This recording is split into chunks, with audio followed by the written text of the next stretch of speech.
Kang Deddy Mulyadi harus tahu, sebagai seorang kepala daerah, tindak tanduknya itu diatur di dalam undang-undang. Artinya tidak bisa seenaknya sendiri. Saya menyimpulkan begini, ini pendapat saya. Nanti kalau pendapat yang lain berbeda silahkan. Akan dinamakan pencitraan kalau gebrakan-gebrakan itu tidak dieksekusi dengan peraturan. Jadi hanya disampaikan di media sosial, kemudian dilakukan, diliput media, beberapa media diliput kamera-kamera, tetapi kemudian peraturannya tidak dibuat. Maka saya simpulkan itu pencitraan. Saya tidak tahu, misalnya pembongkaran gedung atau objek wisata ini taman hiburan Iblis. Ya, di Puncak Bogor. Kemudian pelarangan study tour tadi yang Bang Adro sampaikan. Nah, tadi Mas Tony sudah menyatakan saya tidak tahu apakah Kang Deddy Mulyadi sudah melakukan tindakan tersebut sesuai dengan aturan perundang-undangan yang berlaku. Artinya argumentasi yang dibeli oleh Mas Tony sendiri tidak tahu, kan seperti itu. Kemudian outputnya adalah menyimpulkan bahwa ini adalah pencitraan dan tindakan represif. Jadi dari sisi susunan argumentasi ini sudah lemah. Seperti itu. Kecuali Mas Tony sudah bisa memastikan bahwa contoh proses pembongkaran yang dilakukan di puncak, ya kan itu prosedurnya sudah dilanggar. Tapi tadi beliau sudah mendisklaimer dia tidak tahu. Jadi oleh karena itu outputnya kesimpulannya mengenai tentang masalah adanya pencitraan menjadi gugur. Ini secara teori argumentasi hukum, ya. Yang kedua, prestasi Bapak Aing, ya, Kang Deddy Mulyadi di Purwakarta itu sudah selama 2 periode sudah tidak bisa kita ragukan lagi, ya, no debat tentang masalah itu. Nah, tapi saya pengen menyoroti bahwa satu, Kang Deddy Mulyadi ini adalah gubernur, ya, yang sudah siap pakai, ya, yang sudah siap pakai. Artinya apa?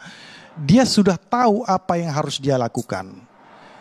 Nah, kenapa dia sudah tahu? Satu, dia sudah menjalani 2 periode sebagai gubernur Purwakarta. Dia sudah bisa mapping semuanya. Bupati Purwakarta. Ya, Bupati Purwakarta, ya kan? Nah, ketika dia menjabat, dia tinggal melakukan eksekusi tersebut.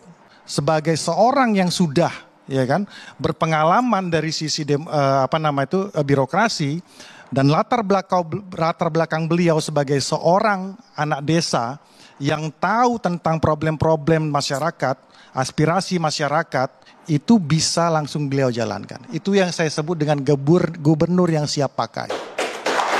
Ya. Nah, berikutnya lagi.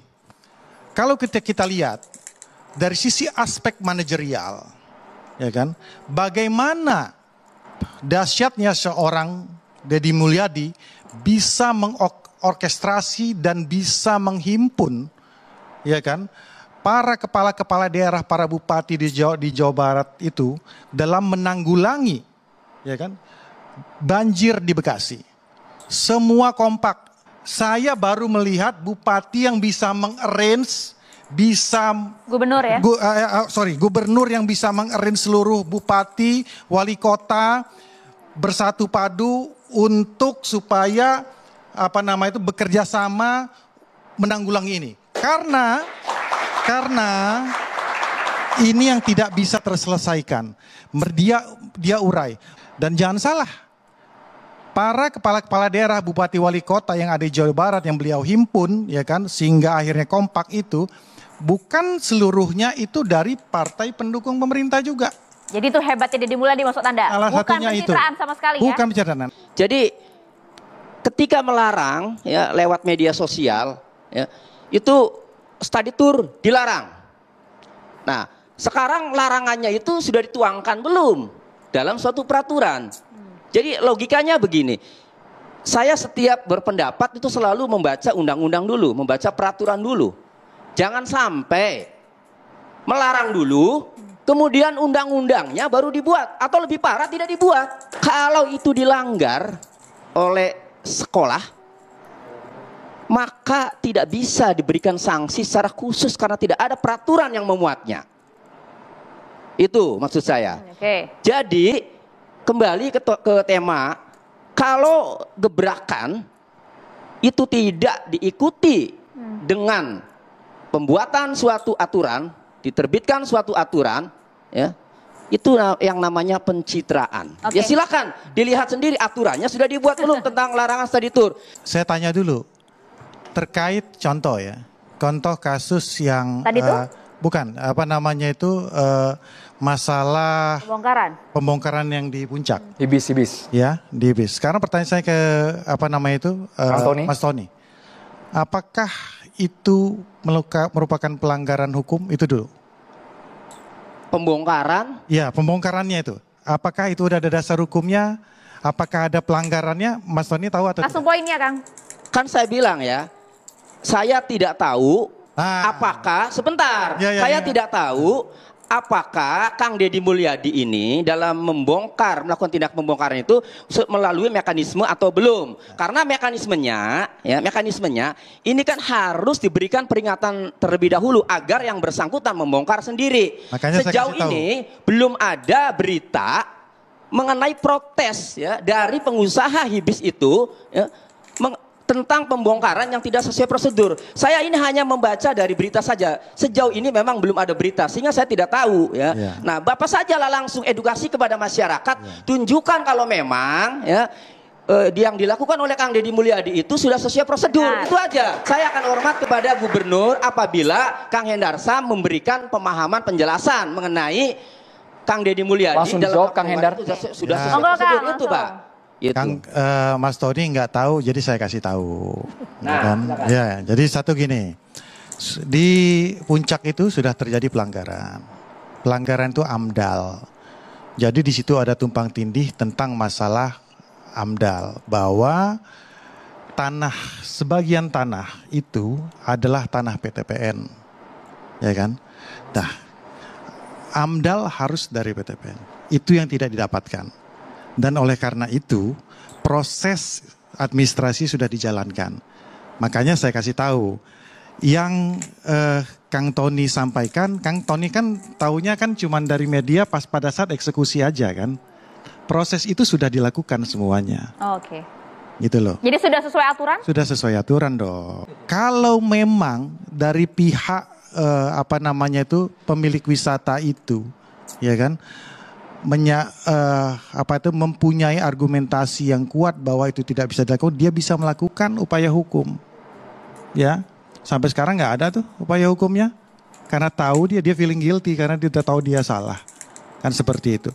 Kita itu makanya melihat itu jangan di hilirnya saja, ya, di hulunya. Jadi makanya tahu dulu apakah proses administrasi sudah dijalankan, sudah dijalankan, gitu loh. AMDAL-nya bermasalah, gitu loh. Yang study tour ingin ditanggapi? Jadi study tour seperti ini ya. Sudah ada aturannya langsung, Bang Hendarsa? Saya bacakan aja ini. Boleh Bang. Ya kan? Mau esai, multiple choice PP nomor 33 tahun 2018. Gitu. Itu gubernur tugasnya salah satunya adalah monitoring dan evaluasi. Ya. Jadi ini terlepas ya, kalau adik-adik mahasiswa saya rasa, dan saya sebagai seorang orang tua juga, ya, walaupun saya tinggal di Jakarta, ini masalah study tour, beliau menangkap hal tersebut gitu loh, fenomena yang terjadi tersebut. Bagaimana masyarakat Jakarta saja mengeluh, ya, dengan tingkat pendapatan yang jauh lebih tinggi dibanding masyarakat Jawa Barat. Masyarakat Jawa Barat dibebani hal tersebut babak belur. Gitu loh. Jadi memang itikat baik, ya kan, harus disertai dengan landasan hukum yang baik, landasan hukum yang tepat. Maka saya clearkan di sini, ya kan, apa yang dilakukan oleh Kang Deddy Mulyadi sudah sesuai dengan aturan hukum yang berlaku. Kalau tidak, Pak, bisa dibacakan aturan mengenai larangan study tournya, Pak? Gubernur mempunyai kewajiban untuk mengevaluasi. Itu masalahnya. Jadi jangan disalahkan. Tidak berdasarkan aturan dong ya yang disampaikan. Aturannya adalah evaluasi PP tentang masalah kewenangan dari gubernur. Gubernur punya kewenangan loh. Ya. Gimana? Orang gubernur punya kewenangan, ditanya ada nggak dilarang? Ya maksudnya coba tadi dibacakan aturannya mengenai larangan study tour yang sudah dieksekusi di media sosial oleh Kang Deddy Mulyadi itu. Namanya. Kang Deddy ini memang bukan tipe orang yang sekedar melakukan gebrakan tanpa dasar. Misal kembali ke pembicaraan tentang apakah ada aturan mengenai pelarangan study tour. Ada Ternyata ada ya. Surat edaran nomor 64 garis miring PK 01 Kesra tentang study tour pada satuan pendidikan yang ditandatangani oleh pejabat atau PJ Gubernur Jawa Barat B. Mahmudin tertanggal 8 Mei 2024. Jadi sebelum tindakan eksekusi yang dilakukan terhadap Kang Deddy Mulyadi, ya kan sudah ada aturannya. Sudah ada. Jadi ya gimana Kang Tony? Sebagai orang Jawa Barat saya juga ingat bahwa sebetulnya sebelum Kang Deddy jadi gubernur sudah keluar karena waktu itu kekhawatirannya adalah soal kecelakaan ya, dan betul Anda katakan lagi ada kaitannya dengan betapa biaya yang dikeluarkan oleh para orang tua. Jadi anyway saya mau bilang bahwa aturannya ada, dia tidak sekedar melakukannya tanpa ada dasar rujukan yang jelas. Saya ingin menegaskan bahwa hukum itu ya kan mengikuti perkembangan zaman. Jadi ketika ada suatu isu tentang masalah tadi study tour segala macam, kemudian hukum itu dibuat. Nah itulah timbul kemudian surat edaran nomor 64 tersebut tentang study tour. Ya kan? Itu balik lagi kan di situ kan. Masih belum plong nih kayaknya soal aturan. Tadi sudah Mas, Mas. Harus biar adik-adik ini nggak tersesat dengan logical fallacy. Ya kesesatan dalam berpikir gitu loh. Nah itu sudah clear tentang masalah itu. Nah menurut pendapat saya yang mungkin mengamati gerakannya Kang Deddy, ikut-ikutan manggil Kang dia, walaupun bukan dari Jawa Barat, jadi nggak milih Kang Deddy waktu itu ya. Tapi serpak terjangga dari Kang Deddy lewat media-media sosial yang selama ini ada channelnya sendiri. Di situ kita ngelihat, kalau menurut pendapat saya, Kang Deddy tidak melakukan yang namanya disebut pencitraan. Yang dia lakukan adalah political branding lewat political impression management. Nah, itu dibentuk dengan interaksi sosial dan seperti yang teman adik mahasiswa yang tadi sampaikan, emang dibutuhkan sebenarnya gebrakan, bukan sekedar yang seperti yang disampaikan oleh Mas Tony bahwa perlu ada dasar hukumnya, tapi adalah perlu gebrakan seperti yang disampaikan oleh Pak Dasman bahwa yang diperlukan adalah sebenarnya monitoring. Evaluasi, karena kok kita membiarkan suatu perlakuan atau satu tindakan dari pejabat publik yang tidak ada evaluasinya, apakah kita mau terjadi kejadian yang berulang kali yang buruk terus? Nah itulah walaupun ya mohon maaf Mas Kang Tony bahwa walaupun misalnya tidak terlihat secara konkret apakah benar adanya peraturan, tapi memang tugas pejabat publik. Jadi singkatnya kalau menurut pendapat saya political brandingnya dari Kang Deddy itu saya harus akui itu saya apresiasi benar ya.